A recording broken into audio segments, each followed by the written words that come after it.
ብር ማስለመድ ለባል ጥሩ አይደለም፣ እንዳይሰራ ያደርገዋል። ገብቷችኋል? የሆነ እየሰራ እያለ ሊከስር ይችላል፣ ገንዘብ ሊያጥረው ይችላል። የዛኔ በተሰጪው ችግር የለውም። ምንም ሳይሰራ ግን ቁጭ ብሎ ብር የምታስለምደው ከሆነ በጣም መጥፎ ነገር ነው። አንደኛ የሰው ልጅ በባህሪው ያለ ስራ ዝም ብሎ የሚቀበል ከሆነ የሆነ ጊዜ ጠይቋችሁ ካልሰጣችሁት ልክ እንደበደላችሁት ይሰማዋል። መረዳት የማይችል ከሆነ ሰውየው በተለይ ደግሞ ማለት ነው።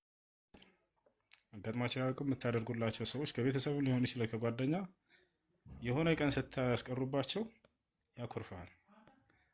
የሆነ ሀቁን እንደወሰድክበት አድርጎ ያስባል። ያታችኋል። አንደኛ ሰው የሆነ ጉዳት ሁሉ ሊያደርሱባቸው ይችላሉ። በተለይ ሴት ከሆንሽ ቁጭ አድርገሽ የምትቀልቢው ጎረምሳ ወንድም ካለ የሆነ ቀን ካሳጣሽው አላመጣሽም ብሎ ሊገልሽ ሁሉ ይችላል። ወላሂ ሊደበድባቸው ሁሉ ይችላል። በተለይ በሱስ የተጠመዱ ከሆኑ ማለት ነው። ያን ነገር ካጣ የሆነ እንደበደልሽው አድርጎ ሁሉ ለዘላለም የሚያኮርፍ ሁሉ ሊያጋጥማቸው ይችላል። ለምን? እሷ ሰርታ ስላላመጣች እሱ ቁጭ ብሎ ያንን ስለለመደ ከመጀመሪያው። ስለዚህ መፍትሄው ምንድነው? ባጭሩ መፍትሄው እነሱን ገንዘብ በቀጥታ መስጠት ሳይሆን የሆነ ስራ እንዲሰሩ ማገዝ ነው።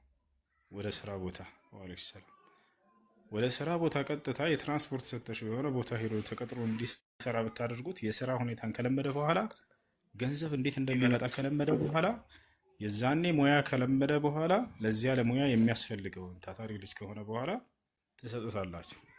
እዚያ ላይ ይሰራል። ገንዘብሽን እንዴት እንዳመጣሽው አንቺንም ይረዳልሻል። ገንዘብ እንዴት እንደሚመጣ ያላወቀን ሰው ግን ዝም ብላችሁ በነፃ ገንዘብ መስጠት ካስለመዳችሁት ምንም አይመስለውም። ያ ገንዘብ ያንን ስታስቀሩበት አንድ ቀን እንደበደላችሁት ሁሉ ሊሰማ ይችላል። ይሄን አድርጉ። እናንተ ለነሱ ካላችሁ ውዴታ ሊሆን ይችላል የምትሰጧቸው ገንዘብ ለቤተሰብ፣ ለወንድሞች፣ ለእህቶች ምናምን። ግን ሳይሰሩ ዝም ብላችሁ ገንዘብ መስጠታችሁ እየጎዳቻቸው ነው ያላችሁት። አንደኛ እሱ እንዳይሰራ ይሆናል። ነገ ደግሞ ያንን ነገር ስታስቀሪበት ጠላት አድርጎ ይዘሻል። ዝም ብላችሁ ልትሰጧቸው የሚገባ እዚህ ዓለም ላይ ማናቸው? እናትና አባቶቻችሁ። እነሱም እናንተን ይረዷቸዋል ሁላ።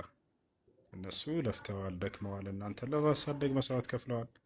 በዚህ ባረጁበት እድሜ ካልሰራ ስሩም አልሰጠውም እንዳትሏቸው፣ እነሱን ስጧቸው። የሆነ ሰው ወደ ነቢያችን ሰለላሁ ዐለይሂ ወሰለም ጋር መጣና ያ ረሱላላህ ኢነ አቢ የስአሉኒ አልማል፣ አባቴ ሆይ አንተ የአላህ መልእክተኛ ሆይ አባቴ ገንዘብ እንደሰጠው ይጠይቀኛል፣ መስጠት አለብኝ ሲላቸው አንተ ወማሉከ ሊአቢክ አሉት፣ አንተም ገንዘብህም የአባትህ ንብረት ናቸው አሉት።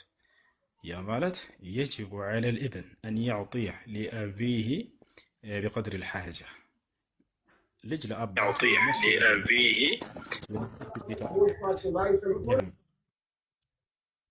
እሺ እና እንደዚያ መሆን አለበት ማለት